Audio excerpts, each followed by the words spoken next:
Bonjour à tous, bienvenue sur Fan de Couteaux. Aujourd'hui, je vous présente quelques nouveautés de la marque Kizer, de vraies nouveautés, comme ici avec le Drop Bear. Je vous montre ce qui se cache à l'intérieur. D'autres sont plutôt des réinterprétations de modèles déjà existants, comme ici ce Kizer Gemini. Je remercie Kizer de m'avoir envoyé ces couteaux, puisque ça me permet également de revenir sur cette marque qui finalement est très peu représentée sur la chaîne depuis ma vidéo sur le Kizer T1 qui commence à dater un petit peu. Je ne vous ai présenté que très peu de modèles Kizer et je vais m'expliquer et je vais vous expliquer pourquoi. Non pas que je boude Kizer, non pas que je n'aime pas Kizer. J'ai malgré tout acheté quelques Kizer depuis, comme ici une version exclusive chez Blade HQ. Design Justin Lundquist, le petit-fils, excellent petit couteau de poche, mais c'est vrai que j'ai jamais été emballé par ce que Kizer a pu nous proposer depuis ce T1, depuis le Gemini originel couteau que j'ai possédé et que j'ai revendu depuis avec le Titane, manche Titane et le S35VN comme sur ce T1. Ils nous ont sorti, c'est vrai, il y avait le Beg Lighter qui était un couteau qui était pas mal, il y avait la première version du Domine avec une lap drop point, bon, couteau pas mal, mais rien de vraiment transcendant, et c'est vrai que j'ai toujours resté un petit peu sur ma faim.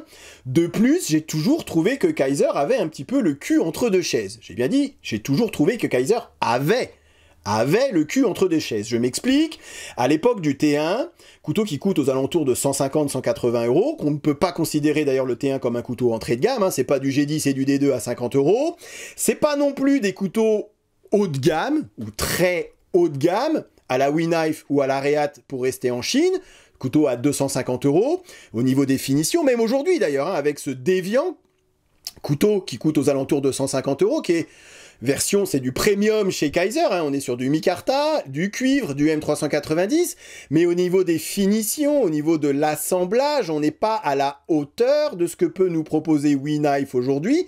Après, pour le tarif, 150 €, ça vaut largement le coup. Aujourd'hui, un WeKnife, on est plus proche des 250, voire 300 et plus pour les derniers modèles. Donc j'ai toujours trouvé Kizer finalement, c'est presque même la meilleure marque dans cette gamme de prix, là, aux alentours de 150 €, puisque du Titane et du S35 à 150 € avec cette qualité de fabrication. Et d'ailleurs, regardez la vidéo que j'ai fait sur le T1, je dis que c'est un excellent, et ça a toujours été un excellent couteau. La preuve, je le possède encore, même s'il a été un petit peu modifié au niveau du manche, mais au niveau du mécanisme, et puis ce design que j'ai toujours adoré. Donc vraiment de très bons couteaux chez Kizer, j'ai envie de dire un petit peu représentatif de ce que les Chinois sont capables de faire aujourd'hui. Et c'est vrai que dans ce milieu de gamme, je me suis toujours posé la question, est-ce qu'il ne faut pas mieux économiser un petit peu et s'offrir un WeKnife un peu plus cher, mais avec des finitions un petit peu mieux finies, puis avec une qualité, un ressenti de la qualité un peu supérieur à ce que Kizer peut nous proposer, ou alors est-ce qu'il ne vaut pas mieux s'acheter 3 couteaux CVV d'époque, 3 Bestech, 3 Real Steel, 3 Sencut d'aujourd'hui, plutôt qu'un seul Kizer. Voilà pourquoi j'ai toujours trouvé Kizer un petit peu entre les deux. C'est des très bons couteaux, très bien finis. À ce tarif-là, c'est difficile de faire mieux, mais du coup, personnellement, en tout cas, et vous me direz ce que vous en pensez dans les commentaires, j'ai toujours hésité. Aller sur du haut de gamme, quitte à mettre un petit peu plus cher, ou alors me payer 3 couteaux plutôt que d'en avoir qu'un seul. C'est vrai que depuis le T1, Kizer nous a proposé différentes gammes de couteaux, avec des matériaux un petit peu moins nobles que du Titane et du S35, en employant ici du micarta ou du G10, des lames en 154 cm, ou ici des lames en N690, ce qui a permis également d'abaisser les coûts, et du coup, j'ai l'impression en tout cas, de se resituer vers des couteaux plutôt moyenne gamme, haut de gamme.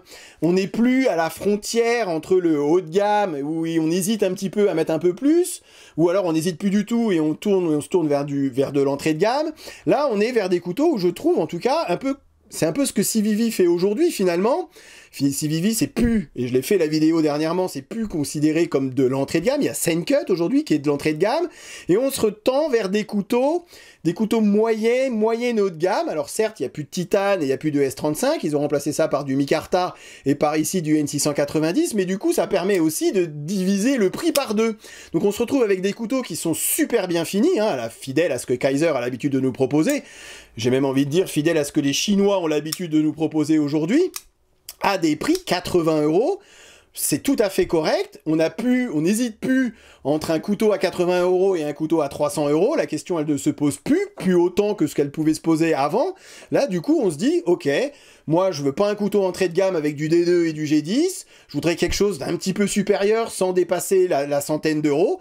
Et ben, du coup, on peut véritablement se tourner vers ce type de couteau, puisqu'on est sur d'excellents couteaux. Et un petit peu, encore une fois, je rejoins ce que je disais sur Civivi, vraiment des couteaux moyenne gamme, mais toujours avec cette qualité de fabrication, d'assemblage, de finition, de fonctionnement qui sont vraiment top. On n'a pas tous envie d'avoir du M390 et des manches titane.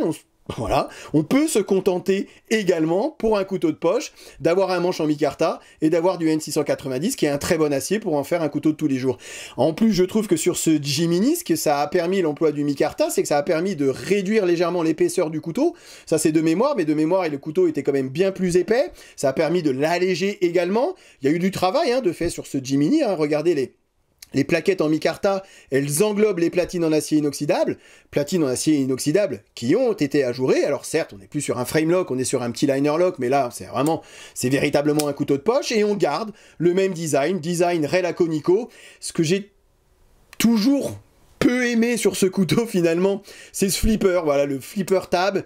Je trouve qu'il est trop gros, trop proéminent, et que finalement il dénature vraiment la ligne du couteau. Je le préférerais vraiment tellement comme ça. J'adore cette lame, on est sur un tranchant qui est hyper fin. J'aime beaucoup les designs de Rella Conico.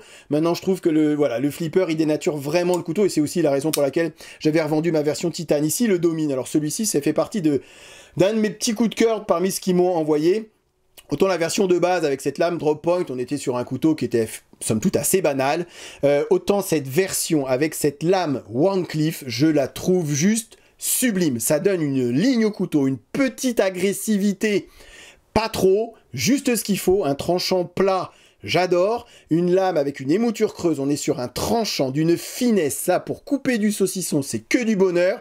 On a ce petit travail du dessus là qui a été fait, un léger faux tranchant sur le dessus, qui rajoute un petit côté, vous voyez, un petit côté reptilien, je trouve, au couteau. On a ces thumb studs qui servent aussi de stop pin, donc qui ne rentrent absolument pas en contact avec la nourriture lorsque vous allez couper quelque chose. Et là, ok, je vois l'utilité d'avoir des thumb studs, un petit casse-goutte pour aller affûter tout. Il est juste génial. Vous avez la petite découpe qu'il faut ici pour aller choper avec le pouce sans trop galérer pour aller chercher le liner lock. Vous avez des platines pareilles en acier qui ont été ajourées. Ici, à l'opposé du Jiminy, on a les platines qui ressortent et qui dépassent du micarta. Là, ici, elles ont été fondues. Donc, vous voyez, il y a quand même du travail. Il y a un petit effort. Ici, vous avez une petite entretoise. Ici, vous n'en avez pas. Donc, voilà, il y en a vraiment pour tous les goûts. Et là, encore une fois, pour un couteau qui coûte aux alentours de 80 €, allez-y, si ça vous plaît. Allez-y, les yeux fermés. C'est pas de l'entrée de gamme. C'est pas non plus du haut de gamme. Mais pour 80 €, du 154 cm, qualité de fabrication, manche en micarta, c'est juste génial. Celui-ci, il est dans ma poche depuis que je l'ai reçu. D'ailleurs, ça se voit un petit peu puisque le micarta, il a tendance à foncer un petit peu à l'utilisation. Port hyper discret avec ce clip. J'adore ce couteau et regardez-moi cette action. C'est effet guillotine assuré, ça descend. Une fois qu'on a passé la bille de détente, regardez. C'est que du bonheur, vraiment super bien joué Kizer. Je vous dis, autant la version de base, vraiment pas fan comme ça, voilà, bon couteau sans doute, mais pas fan. Autant avec ce design, je trouve qu'il est juste magnifique. Je garde le meilleur pour la fin, bien évidemment. Je vais passer assez vite sur cela, rassurez-vous. Ici, c'est le Towser. Alors, il existe différentes versions du Towser. Ils ont choisi de m'envoyer celle avec le manche en cuivre. Je ne comprends pas très bien cette mode du cuivre en ce moment. Alors certes, c'est peut-être un matériau noble ou un peu plus noble que du G10 ou du micarta ou que de l'aluminium même, on est d'accord. Mais par contre, ça alourdit le couteau. Ici, le couteau pèse 190 grammes. 190 grammes pour un couteau de poche, pour moi, c'est rédhibitoire. Il ne finira jamais dans ma poche. Et c'est bien dommage, puisque niveau design, je le trouve assez atypique et finalement assez excellent, puisqu'on est sur un manche qui est bien plus relevé que le tranchant de la lame. Du coup, lorsque vous préparez de la nourriture, ce dont je fais assez régulièrement quand même avec mes couteaux de poche, on est bien au-dessus, un peu à la façon du Spidey Chef, et du coup on n'a vraiment pas la main qui rentre en contact avec la planche à découper, et c'est juste génial, avec cette forme de lame qui est à moitié un chips foot à l'envers, un tantôt renversé, un chips foot modifié ou un Wharncliffe modifié. Ouais, au moins ce qu'on peut pas leur reprocher à Kizer avec ces couteaux, c'est que niveau forme de lame, ils sont pas avares, ils nous proposent quand même plein de sortes de formes de lame différentes, il y en a vraiment pour tous les goûts, et ça je trouve aussi que c'est pas mal. Ici on est sur un modèle, donc comme je vous ai dit, un petit peu plus premium, puisqu'on est sur du M390, ici on est sur du cuivre, encore du cuivre. En plus ici, alors autant ici il a subi un traitement qui va faire qu'il va pas patiner, quoi. En tout cas ça va pas se voir, autant du cuivre brut entre guillemets, alors celui-ci il va prendre des traces, il va s'oxyder, du coup on va avoir l'impression d'avoir un vieux couteau alors que le couteau il est tout neuf. Bon, c'est encore une fois cette mode du cuir, je vois pas trop l'intérêt, et encore une fois ça alourdit au niveau des mitres le couteau, je trouve voilà, que très peu d'intérêt, à mon sens en tout cas, de foutre du cuivre sur les couteaux. C'est dommage. Alors oui, il existe d'autres versions, et pareil, celui-ci, donc un petit peu plus premium, puisque M390, du cuivre, des mitres avec du micarta, donc c'est un petit peu plus compliqué à faire. Pareil ici, les platines ont été ajourées. Ici, le couteau, pareil, 150 €, mais voilà, je rejoins ce que je disais au départ. 150 €, on se retrouve un peu le cul entre deux chaises, alors que celui-ci, 130 €, alors parce que c'est du cuivre, mais il coûte moins cher si vous utilisez avec l'emploi de d'autres matériaux. Là, je comprends tout à fait qu'on se penche sur ce type de couteau, puisqu'aux alentours de 80-90 €, voilà, sous la barre des 100 €, c'est tout à fait correct, encore une fois, du 154 cm, avec ce design, petit casse-goutte qui va bien, petit jimping ici, voilà, bon, pas fan après du couteau en soi, ça a le mérite d'exister, encore une fois, les goûts et couleurs, ça ne se discute pas, mais vraiment, cette forme de lame, ici, elle est juste géniale, c'est vrai que sur ce, voilà, petit reproche au niveau du manche, et puis l'emploi du cuivre, voilà, vraiment pas fan de cuivre. Bon, après, encore une fois, ça ne retire en rien sur la qualité de fabrication, la qualité d'assemblage, et encore une fois, pour tous ceux qui aiment le cuivre, à 150 €, honnêtement, comme je vous ai dit hein, au départ, c'est difficile de faire mieux, difficile de battre Kizer dans cette gamme de prix, dans cette gamme de produits, du M390 à ce tarif-là, honnêtement, aujourd'hui, je vois pas grand monde qui est capable de faire la même chose, avec ce degré de finition, et avec ces qualités de fabrication. J'ai gardé le meilleur pour la fin, vous vous en doutiez, avec ce Drop Bear, véritable nouveauté, puisque Kizer utilise l'Axis Lock. Alors, ils l'appellent pas Axis Lock puisqu'ils n'ont pas le droit, donc c'est le Clunch Lock, mais ça fonctionne de la même manière que chez Benchmade. Au lieu des Frame Lock ou des Liner Lock, ici ils ont un nouveau lock, un nouveau système de lock, le Clunch Lock, qui fonctionne de la même manière qu'un Axis Lock, et j'ai envie de vous dire qu'il fonctionne bien mieux qu'un Axis Lock chez Benchmade. Donc ça c'est la nouveauté, c'est sur le Drop Bear. Et deuxième petite nouveauté, et je vais vous zoomer un petit peu, c'est que cet Axis Lock, ce Clunch Lock, pardon, est réglable. C'est-à-dire que vous avez la possibilité, ici, de régler la tension du ressort. Alors, c'est le Omega Spring chez Benchmade, ici, ils lui ont encore donné un autre nom. Alors, vous allez me dire, ouais, mais le ressort, plus on va le tendre, plus il va être susceptible de casser, puisque moi, sur mon Benchmade, ça s'est déjà pété. Alors, chez Kizer, ils le savent. Du coup, ils vous en mettent un de rechange, donc un de chaque côté, de rechange, dans la boîte. Ils vous mettent même plein de petites vis, et ça c'est valable pour tous les couteaux, dans toutes les boîtes que j'ai eues, il y avait des petites vis de rechange, parce qu'ils doivent savoir, finalement, qu'à force de démonter et remonter son couteau, bah, on a tendance à niquer un petit peu le pas de vis, surtout sur des vis un petit peu pas de très bonne qualité, et du coup à chaque fois il y a quand même une paire de vis de rechange, et ça je trouve que c'est plutôt pas mal, parce que même sur des Benchmade, j'ai rien à cacher, même sur ça m'est arrivé de baiser le pas de vis et de du coup de plus pouvoir démonter mon couteau.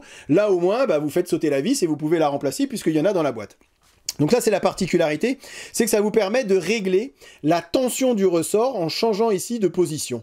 Donc ça va pas transcender le fonctionnement, moi je l'ai laissé comme je l'ai reçu, je trouve que ça me va très bien, mais c'est vrai que pour tous ceux qui trouvent que c'est un petit peu léger ou un petit peu trop dur, vous avez la possibilité, grâce à ces petits trous, de régler la tension du ressort. Vous avez vu également que tout a été ajouré à l'intérieur, même ici les plaquettes en aluminium ont été légèrement creusées hein, afin d'alléger le couteau, donc ça aussi c'est du travail supplémentaire, c'est plutôt bien vu, hein, donc autant...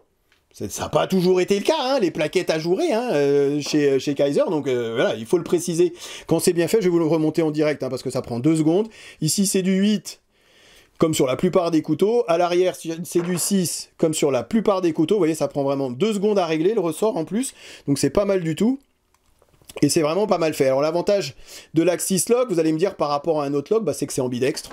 Tout simplement, c'est que vous allez pouvoir vous en servir gaucher ou droitier, et ça c'est vrai que on pense pas forcément tout le temps à nos amis gauchers, mais au moins vous avez la possibilité les gauchers de fermer et d'ouvrir votre couteau avec le même plaisir que les droitiers ont, ce qui n'est pas toujours le cas avec les liner lock, j'en suis conscient. Et vous avez le clip aussi qui est réversible. De plus, c'est vrai que l'Axis Lock est considéré comme étant un lock hyper costaud, hyper solide, plus solide qu'un petit liner lock. Donc là, on est vraiment sur un couteau, sur un vrai user, un couteau qui est fait pour être utilisé. Certains ont dit que c'était un bug out killer. Alors, pas vraiment, je vois pas trop le rapprochement à faire avec un bug out. Ici, ce couteau pèse 104 grammes. De mémoire, un bug out, c'est entre 50 et 60 grammes avec des plaquettes en graverie, alors que là, on est sur des plaquettes en aluminium. Donc, on n'est pas vraiment, c'est pas parce qu'il y a un Axis Lock qu'on va être sur un bug out killer, vous voyez, pas du tout. On est sur un très bon couteau qui reprend certes le système fidèle à Benchmade, mais avec une identité propre, je trouve, avec cette forme de lame légèrement spear point, vous voyez, avec un petit faux tranchant sur le dessus, des cannelures qui vont quasiment jusqu'à la moitié de la lame, voilà, c'est assez original, on est sur du 154 cm, on est sur un tranchant qui est assez fin, et ça j'apprécie, voilà, que de plus en plus de marques se mettent à faire des tranchants fins, plutôt que des gros tranchants qui ont du mal à passer à travers la nourriture.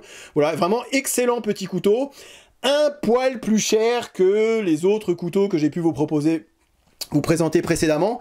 Bien évidemment, hein, ça reprend un petit lock assez nouveau chez Kizer, donc il a fallu travailler, des matériaux, de l'aluminium, ça change un petit peu, donc on est sur un couteau qui coûte 120 €, mais je trouve pas que ça soit exorbitant, c'est quand même bien moins cher que ce que Benchmade peut nous proposer. Alors oui, c'est pas fabriqué aux États-Unis, oui, c'est fabriqué en Chine, oui, le coût de la main-d'œuvre, oui, paye pas d'impôts, oui, etc. Ok, j'entends, mais c'est vrai qu'à 120 €, je trouve qu'on est sur un excellent petit couteau, et avec un mécanisme et avec un Axis Lock qui est juste, c'est addictif de jouer avec. Autant sur certains Benchmade, des fois c'est rugueux, des fois la lame elle retombe pas, des fois c'est chiant, des fois c'est pénible. Autant là, la lame elle est centrée à tous les coups, et je l'ai démontée, remontée, la lame à chaque fois elle retombe pile poil au centre, et puis ce plaisir de jouer avec, le plaisir d'avoir un Axis Lock qui fonctionne, le plaisir d'avoir un petit couteau, un petit EDC avec une forme de lame assez particulière, voilà, c'est que du bonheur. Franchement, bien joué Kizer. Comme j'ai dit sur Instagram, d'ailleurs je vous invite à aller voir mon Instagram si vous voulez aller voir un petit peu ce qui va sortir sur YouTube. Good job Kizer, c'est très bien joué. Je suis pas fan de tous les modèles, mais ça c'est normal, je peux pas être... voilà, les goûts et les couleurs, encore une fois, il y en a pour tout le monde. Je vais m'arrêter là, hein, vous avez vu, c'était une grande vidéo, j'avais envie de parler avec vous, j'avais envie de partager ce petit moment de bonheur que j'ai eu à découvrir ces nouveaux Kizer. Je vous remercie d'avoir regardé cette vidéo, et je vous dis à très bientôt sur Fan de Couteau. Salut. Présentation, comparaison avec d'autres modèles, et test de coupe en fin de vidéo, comme d'habitude. Ok, allez, voyons voir ce que ça donne. Rasoir. Encore une fois, les goûts et les couleurs. C'est simple et efficace. Je suis faible, j'achète. Il n'y en aura pas pour tout le monde.